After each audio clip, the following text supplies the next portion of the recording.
streaming platforms to provide updates on communities throughout Central Tennessee.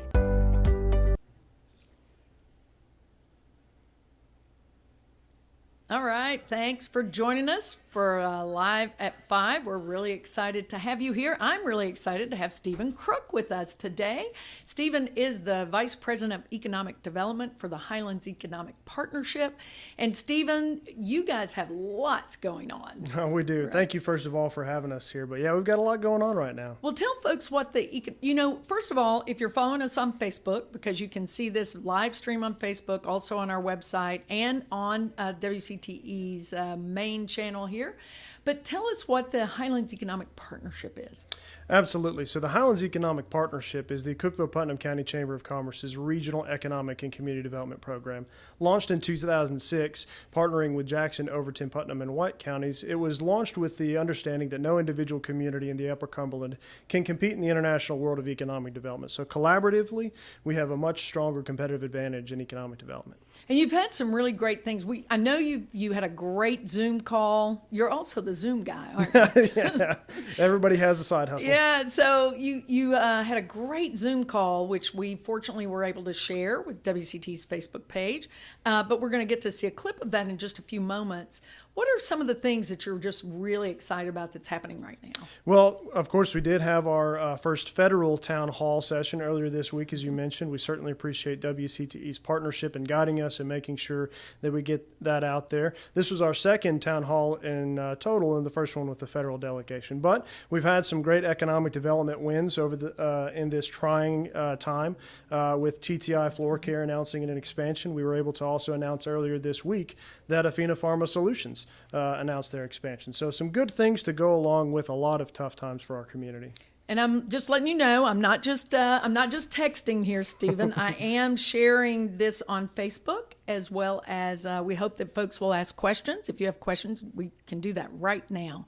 So the Athena expansion is really exciting. I mean, that's a big property, isn't it? Absolutely. And that property had for a long time been sitting very underutilized as an economic asset. So we were able to see a chance to increase its impact and really drive employment there. So when Russell Stover's announced they would be closing the distribution center there, within 48 hours, we probably had 75 to 100 calls. Wow. And so the fact that we were able to see an existing company purchase the facility, upscale its impact, and create some high-quality, high-paying jobs was really exciting. That is terrific. I want you to set up the town hall, virtual town hall that we're going to see right now. We were so pleased to have Dr. Phil Oldham at Tennessee Tech University host our first federal town hall, second town hall we've had in total. And it features Senator Marsha Blackburn and Congressman John Rose, who we all know throughout this community. It provided us an opportunity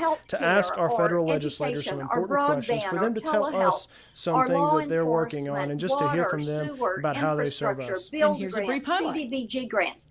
They are all on this website, grants.gov. Fortunately, we are in the midst of what I consider to be nothing short of an amazing recovery, and Tennessee is leading in that regard. We've seen national employment increase by the recreation, if you will, of 10.6 million jobs since the recovery began. Of course, I'm also very proud of what our state General Assembly has done, and they've helped to put Tennessee in a very good place to lead the nation in the recovery. And that has both short-term positive effects for Tennesseans and those of you right there in the Upper Cumberland, but it also has a longer-term, paints a longer-term bright picture for our region, because I think folks all across the country are going to take note of how Tennessee has responded to the pandemic and how we come out of it. And I think that will help to encourage folks going forward to consider Tennessee as they think about where they want to do business, where they want to be located in the future, where they want to live. And so I see a very bright future for our region. We're back in Washington. We have until September 30th to fund the government for the next fiscal year. Unfortunately, it looks like we will do that on a temporary basis, which is a common thing here in Washington. It's not a good thing. Certainly you all that are in business can appreciate that not having the budget settled even as you enter a new year is not a responsible way to run things, but it looks like that's what will happen again. I suspect we'll kick the can down the road until after the elections and let the decisions be made then, or perhaps even as far out as the new Congress after January 3rd. And this is the SAMC bill. What it would do is return the manufacturing of these active pharmaceutical ingredients that are now finished drug products. It would repatriate that to the United States so that we never find ourselves in a position where we cannot get antivirals or we cannot get antibiotics or we aren't getting contaminated drugs out of China. So bringing that back stateside is important. And President Oldham, I'm going to have to run to the floor. They're waiting on me to close out this vote. We've seen, there's still 21.3 million Americans that lack access to adequate high-speed internet. But that's not a one and done proposition. And so I very much favor approaching this problem in the long run with the same kind of solutions that we saw applied to providing electricity and telecommunications back in the 30s and 40s. I think it benefits the whole country when those services are universally available. Not necessarily saying that we should provide them to everyone, but that they are available to everyone. And I would extend that not just to broadband, but also to cellular service. If this great democracy and the republic that our founding fathers gave us has served us very well. It's not perfect. It was never thought or claimed to be perfect. It's a work in progress. We're 231 years or so into it, and we should expect the country to continue to improve.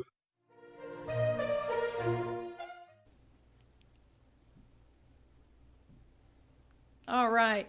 That was really just a tiny bit of that overall broadcast or Zoom call, which we did broadcast, actually. But Stephen, share with me the beauty of being able to offer this kind of service for our constituents. You know, it's not very often that we have the chance to hear from our federal delegation while they're in Washington. You know, when they come back to the district, you want to be able to provide an opportunity for them to relax a little bit, spend time with their families. But there's also so many communities that our representatives touch. So having the opportunity to discuss all the way back in D.C. some of these issues that are facing our community and our country from our delegation is really a great opportunity. And we appreciated the opportunity to present that alongside with WCTE to be able to help to support getting that out to anybody. And so feel free, if you missed the live stream and maybe that little clip enticed you, go check out on our social media platforms at highlandsoftn.com or all of the Facebook, Instagram, tweets, and all that stuff. You'll find the full feed there. Absolutely, and on WCTE's Facebook and our website, you can do that again. I think the thing that Zoom brings us, or any kind of online platform like that, is you really do have access to people that you might not have that opportunity. And what kind of feedback did you get from people who actually had the opportunity to tune in and have a chance to talk with our U.S. Senator, our U.S. Congressman, and then to have President Phil Oldham moderate? That was really great. Major kudos to Dr. Oldham. He did a great job in moderating this to lead a substantive discussion and also be able to bring in some questions from the viewers live on the social media platforms. And so we had a lot of questions that came in from business community as well as the community at large that our delegation was able to address live and in the moment. And so just another way in which we can reach out and get some feedback. And there was everything from what is Congress hearing regarding a COVID vaccine to some bills that are on the floor right now that will significantly impact the way that we do business and the way that our community can grow and thrive. You know, Stephen, I was really excited to hear about, you shared earlier about the Athena expansion, about some of the other expansions that are coming. In this time, that's really positive news. You've probably heard a lot, being the Vice President of Economic Development for the Highlands, you've probably had a lot of businesses really struggling. What are some of the things that you've seen or heard that you could give some advice to folks in business? Absolutely. Well, I'd say you are right. Unfortunately, we have been seeing a lot of businesses going through major challenges, everything from interruption to their supply chains, disruption within their customer base, and even more immediately to the ability to bring in high skilled and qualified workforce to be able to sustain their business in this time. And the worst thing for a business would be to miss opportunities when customers are calling for you and you just can't get out there and get the product going. So I think what has sustained us in many respects and what has led to the successes both past and present has been the teamwork throughout our partnership area. Everybody from the public officials who work with us on a daily basis, our team at the Highlands and the Chamber of Commerce, the Tennessee Valley Authority, the state of Tennessee's Department of Economic and Community Development, everybody is here to listen to your challenges and try to identify solutions. I was on the call with a prospective business today who had made the rounds with a lot of our teammates, and as we were making recommendations on who to call, whether it be for financing or for prospective employees or business licensing, their primary response was, I want to say I've been met with such open arms. That the community has been so welcoming, has been so interested in making sure that my business, if we're able to locate, succeeds and thrives. And that's what it's all about, is making sure that your team cohesively works together so that we can improve the lives of the people in our community. Absolutely. And if you do, if you're watching on Facebook, you can ask a question of Stephen while he's here. He's going to be here for a few more minutes. We have Tiffany Anton is coming up next from the Biz Foundry. But we just really, in this challenging time, I think it does help me to know that we're all in this together. And what are some future businesses that you think, and I know you can't say who, but can you talk about the kinds of businesses are attracted to our area? Yeah, well, our leadership has really set the direction as a community of what we want to try and attract and grow within our existing business space. And that's those high wage positions that need to leverage skilled workforce. So we are so fortunate from the K-12 system all the way through community college, technical schools, up to PhD level engineering programming to have an education infrastructure that can create the workforce that will sustain us for a long time, that can fill high earning positions. It's not always been the case for our community. And so we're really aiming after some of those companies that can help complement our existing employee base and target some of that young talent that tends to leave our community over time. So if we can really create technology-based positions that will use that talent, then we can make a significant impact on per capita earnings throughout the community. How does the Upper Cumberland or Central Tennessee and our whole region compare to other places in the country? In many respects, we compare quite favorably in terms of our workforce programming. We've always been a groundbreaking area from Pathways to Prosperity to mechatronics programming in the high schools, career fairs, and things like that. But where we do usually have challenges has been in some of the things that make us as beautiful as we are. Natural resources do create cost of construction challenges. And in times like this, that makes you even more a challenge. So the beautiful hills and valleys and rivers and streams that make us so happy to live here can also present challenges from a financial perspective to recruit. Yeah, sure, because you've got to mitigate those if you're putting into manufacturing. And you've had some big wins over the last many years. How are things at Portobello and what's happening there? Portobello is experiencing some great sales right now. They're at record sales. They're moving forward with their project. Fortunate announcement for the city of Baxter to be able to secure some grant funding to offset some of the construction cost for that sewer. So they're going to be constructing their facility soon, and we hope to see them up and running in the near future. They are hiring some people right now. They have a presence, but by the time the facility is constructed, they're going to be a really strongly felt presence in our business community. How do people find out where jobs are available? There are a number of ways in which you can do that. We do have a tool on our platform, and Allison Boshiers, our Director of Communications, talked a little bit about that recently, where we try to connect employers to the prospective employees. And so we've got a lot of things coming out, and one of them is a workforce recruitment and connection campaign. And so keep an eye on our social media platforms so that we can make sure that those people who need jobs find those good jobs that have been coming. Thank you so much, Stephen. We're out of time for now, but you'll come back another time, I hope. Absolutely. Thank you so much. And thank you to every member of WCTE. We can't understate the value of a PBS affiliate and what impact that you guys have on our community. So thank you. Thank you so much. Stay with us. We'll be back here in just a few moments with Tiffany Anton from the Biz Foundry. From the moments that shape our lives to those that shape our days, broadcasters are there, delivering the most trusted news that keeps you informed when it matters. We are your neighbors, a trusted voice, a lifeline. We are broadcasters. Text TV to 52886 and let Congress know you depend on your local TV and radio stations. This message furnished by the National Association of Broadcasters. Hi, I hope you'll join us for One-on-One when my guest will be Dr. Mary Evans. She is a professor of history at MTSU, a scholar. She is an author of books. She's the daughter of Congressman Joe L. Evans, a native of the Upper Cumberland, and she will have much to tell. So join us for One-on-One.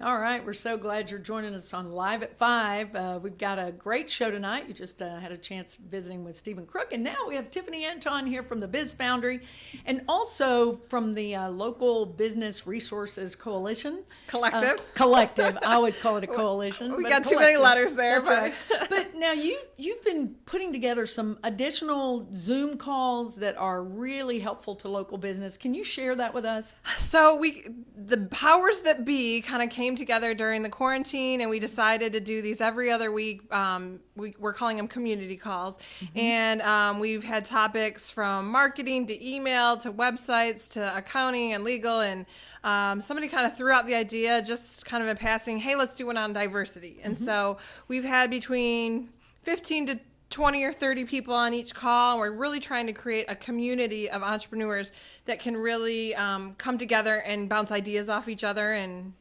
grow. Right. And the calls, what's fascinated me about the calls is just the fact that you're getting really incredible business information. Yes. Things that if you had to hire a consultant, it would cost a lot of money. But just some of the information you've been able to gather from these calls is significant. It is. Even just some of the tips of how to work Zoom. Hey, here's a filter that makes your lighting better, or whatnot. And right. But yeah, legal and accounting that really can help these business owners. Absolutely. We're going to talk more about the diversity and inclusion call that you had this week. It was fabulous.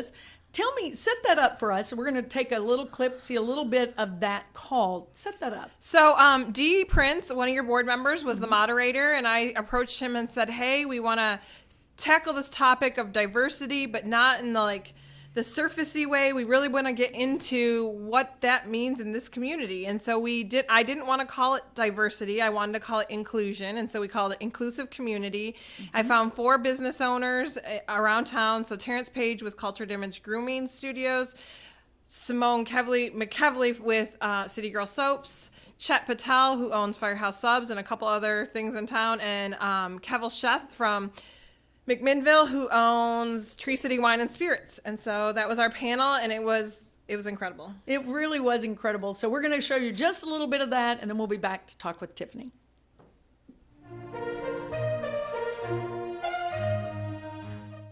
All right. So let's get into this. What we want to do, of course, is staying with the theme of building an inclusive community with an emphasis on business. And we have business owners here. A lot of people get scared.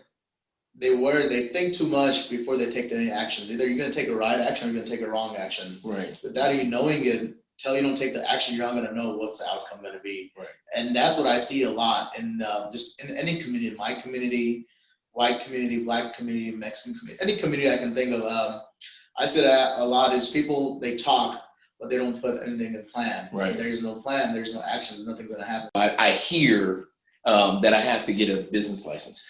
To find the steps to opening a business or starting a business, do you think that I can just go on the internet? Is Google a good way? to start this up? I mean, input from everybody. Is this a good way to kind of start it up, or should I seek out a mentor of some sort? Google is full of information. That's where we add up. But the best resources, a lot of people, is you got to call your local offices. If you're stuck somewhere, Google the photo. Who is my local office? Who manages this section? Who does this? Call them and just ask them, hey, this is what I want to do. I want to open a new business. What is my first step? Got it. And they will tell you what the first step is to. So I think what you said was, one of the things, getting a mentor or just call up any of these small business owners and be like, hey, how'd you get started? Because the majority of them are going to take the time to help you with those resources, and they might even help you get with the bankers or any other resources. Give you their resources. Exactly, because any small business owner knows the struggles that it takes. If Simone's had an 8 out of 10, Chet's had a 10 out of 10. Experience. I don't. It's even if the barrier of entry may have been a little lighter. There's still a lot of other struggles that go behind it that a business owner can let you in on. Right. So for everybody, what's the plan long term for your business? Be an advocate of growth, because I think we're at a time right now where men's mental health is a big thing. The barbershop is the key component to fixing that. I'm sure that you get that. I see it. I see it. Good. City Girl Soap. Is that going to be a global phenomenon, or do we want to just kind of manifest it where it's at? That's a great question. I'm thinking that through. Okay. And I would say I want to have the option. Where if you're in a Murfreesboro, you're in a Nashville, you're in those markets, you could spend $100 million if you had it. Wow. And not even make a splash in that market, and a ton of people wouldn't even know your name or anything. Where you could be in a market like McMinnville and spend $2 million. Right. And change the landscape of not just the community in general, but the people that live in that community, right? Yeah. So with me growing up in McMinnville, it coming back, it's not about being a big shark in a small pond. It's more about increasing the life and livability factor in that small town. People around you that are different cultures, come from different cultures, and that they're all equally talented. Not based off of their culture, but based off of the person that they are.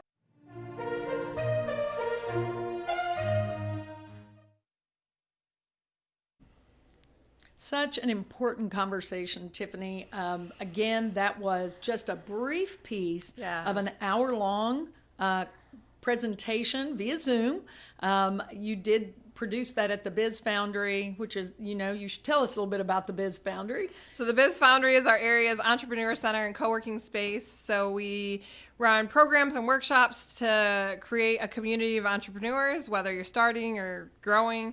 And then we also have the 3 co-working spaces here, Sparta and McMinnville. And that's just, if you're a remote worker or you're an entrepreneur and you just need a place to work, we offer those services as well. That's terrific. And I love this. I love this call this week, and I think it is so important for us to have these kind of conversations. And how did your panelists feel about this?